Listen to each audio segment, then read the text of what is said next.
Hello friends, family. Uh, Welcome to the Weeksville apartment. I figured it was about time that I put another one in the archive. I've made a home, gone to the wilderness, returned to that home with a piece of that. A couple of pieces of that. Check it out. And now I am leaving that home. And so I think it's about time that I reflect on my creativity during this time in my life. So, as a lot of you may know, I've been doing these sort of technical drawings of fish skeletons and kind of learning a little bit about fish anatomy, the hyomandibular arch. Shout out to Aiden Weiss. And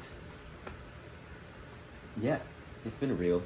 I think when I first set out, I was like, the purpose of this, and this is still how I think about it, is to improve my technical drawing skills so that I can have and knowledge of earth, flora, and fauna, right now fauna,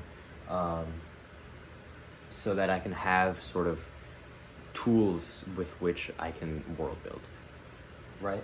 And so that's still how I'm thinking about it for sure. But I think when I set out with that objective, I definitely was like, this is gonna be sort of curriculum-esque, and I'm gonna, just like do all this learning in this more structured, disciplined way. And my creative output this summer was really very limited. And I just didn't do that. But I don't have a problem with that either.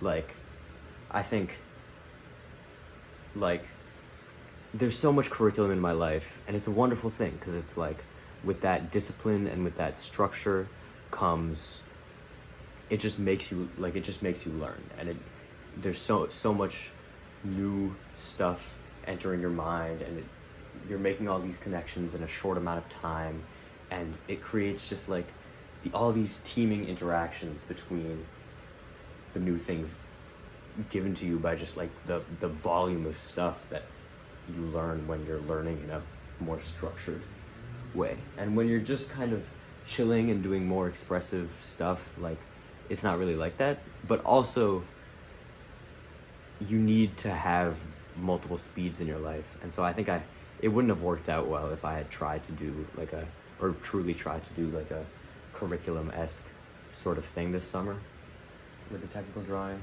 And I think by the time I got to the skate, when I finished the skate, because that was a bigger one, and it took a while to get that skeleton, and I was like, this needs like an expressive element to it.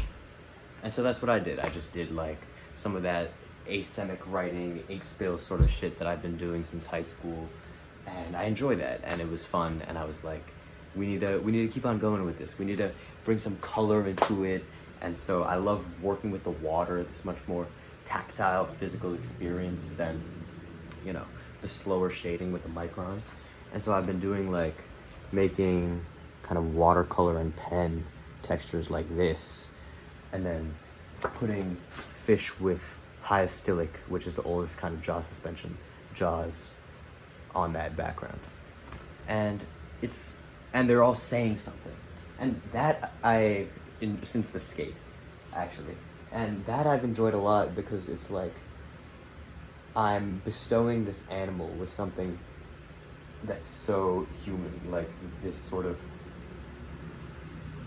way of operating in the world, almost, with concepts and language that is alien to it. And then the fish is saying something that it's like how it's relating to me. But of course that idea is complete bullshit, because it's just a representation of a fish. And like, this is me projecting upon that representation of a fish a sentiment back towards me.